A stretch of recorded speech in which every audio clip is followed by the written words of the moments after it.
জামায়াত নেতার অভিযোগ, উপদেষ্টাদের বিরুদ্ধে প্রশাসন দলীয়করণের ষড়যন্ত্রের রেকর্ড রয়েছে। জামায়াতে ইসলামের নায়েবে আমির সৈয়দ আবদুল্লাহ মোহাম্মদ তাহের অভিযোগ করেছেন, অন্তর্বর্তী সরকারের কয়েকজন উপদেষ্টা একটি বিশেষ রাজনৈতিক দলের পক্ষে প্রশাসন ও নিয়োগ প্রক্রিয়াকে দলীয়করণের ষড়যন্ত্র করছেন। তিনি দাবি করেন, এ সংক্রান্ত অডিও ভিডিও রেকর্ড তাদের কাছে রয়েছে। মঙ্গলবার ১৪ই অক্টোবর রাজধানীর মৎস্য ভবনের সামনের সড়কে বাংলাদেশ জামায়াতে ইসলামী ঢাকা মহানগর দক্ষিণের আয়োজিত মানববন্ধনে প্রধান অতিথির বক্তব্যে তাহের এসব অভিযোগ করেন। তাহের বলেন, একটি অবাধ ও সুষ্ঠু নির্বাচনের মাধ্যমে জাতির পছন্দের ভোটে কার্যকর সংসদ গঠন হবে, এটাই জাতির প্রত্যাশা।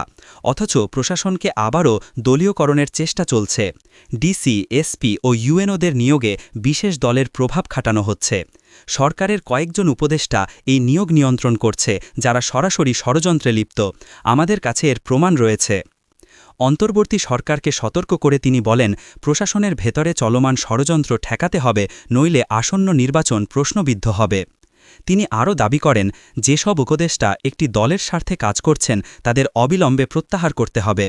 নভেম্বরে গণভোট দিন, পিআর দাবি মেনে নিন, খুনিদের বিচার করুন। জামায়াত সুষ্ঠু ও ন্যায়পরায়ণ বিচার চায়, যেন তেন বিচার নয়। জাতীয় নির্বাচনকে সুষ্ঠু করতে গণভোটকে বিকল্প হিসেবে উল্লেখ করে তাহের বলেন, স্বেচ্ছাশক্তি থাকলে ২১ দিনেই গণভোট করা সম্ভব। নির্বাচনের আগে গণভোট হলে সম্ভাব্য ত্রুটি ধরা পড়বে। ৫ দফা দাবির বিষয়ে তিনি বলেন, দাবি আদায়ে পর্যায়ক্রমে সব ধরনের কর্মসূচি দেওয়া হবে। জামায়াত দখলবাজি করে না, চাঁদাবাজি করে না। জামায়াত জনগণের জন্য রাজনীতি করে। ক্ষমতায় গেলে কৃষকদের ঋণ সংক্রান্ত সব